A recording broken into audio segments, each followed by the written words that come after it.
Hi everyone, welcome to Dr. Vicky Writes. I'm Vicky.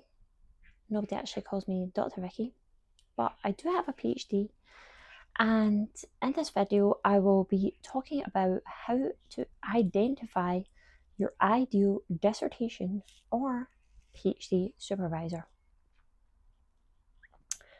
This video will cover the first objective of the course. You can find the course syllabus down below. Before we dive in, I want you to think about what you might already know about how to identify your ideal supervisor and about what you feel like you still need to learn or any worries and concerns you might have around this topic. I recommend taking a minute to jot down the first few things that come to mind. Before I did my dissertation, we were given a list of topics to choose from, along with who would be the supervisor of each. I chose my topic based on the topic itself. I didn't even consider who the supervisor was. I figured picking the topic that sounded the most interesting to me and was somewhat related to the field I thought I wanted to get into at that time would be the best way forward. But I was definitely wrong about that. Your supervisor makes such a difference to your dissertation or PhD experience. When I did my master's dissertation, I wasn't given any choice in the topic or who would be the supervisor. And that topic was not one that I would have thought I would have enjoyed working on. But the supervisor was amazing. He made the project really enjoyable, which sparked my enthusiasm in the topic.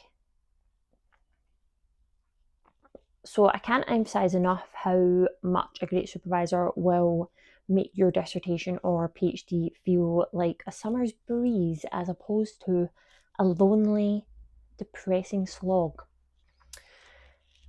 So you need to get into action mode here. First of all, if you don't already know how supervisors are allocated within your course, ask as many people as you need to find out. You might just get to choose from a list like I did, or you might have to come up with a research proposal which someone in the department will then match to a supervisor. And I'll talk more about research proposals in a future video. Or you might actually just have no choice, like as was the case in my master's. If that is the case, then your fate is already sealed. So hopefully you'll get lucky like I did. But even if you don't worry, because I still passed my undergrad dissertation with a less than ideal supervisor, so you can too, especially if you watch the rest of these videos. If it is not the latter, and you do have some choice in the matter, your next task is to compile a list of all the supervisors who are on offer. You might need to ask around again in order to do this. But this is your right as a student to know what supervisors are on offer if you're doing a dissertation. So don't feel like you're crossing the line trying to get information from people. I think people actually like it when you try and ask them for information, especially if you go in person.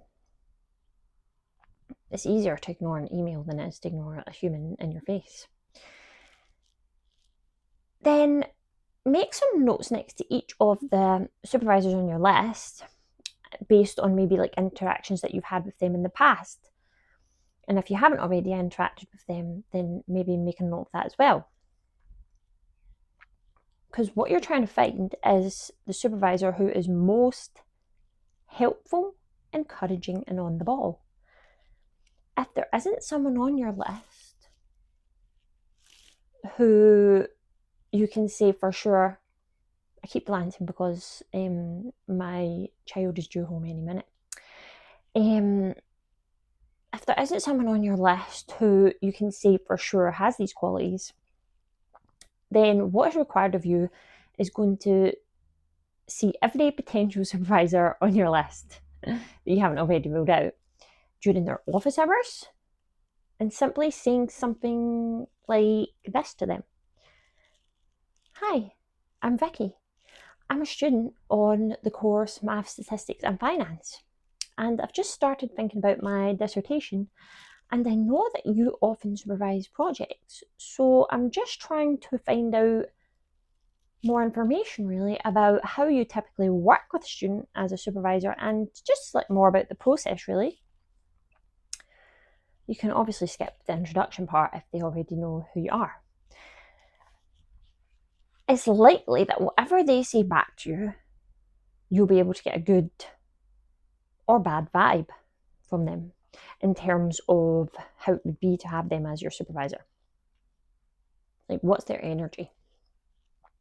Positive or not so positive? After doing that, you should be able to look at your list and see maybe who your like top 3 preferred supervisors are. Try to pick a favourite and then some backups because you might not get your first choice. And that covers the basics of identifying your ideal supervisor. So if you have any questions about that, please put them in the comments section below, or if you'd prefer, you can email me at drvicky911@gmail.com. I also encourage you to think about the following questions and do the same. Comment or email. Did I clarify anything for you? Did I address any worries or concerns you had around this topic? Do you feel like you've learned anything new that will be of value to you? And how does what I've covered relate to your own personal situation? I'll check and respond to comments every second weekday.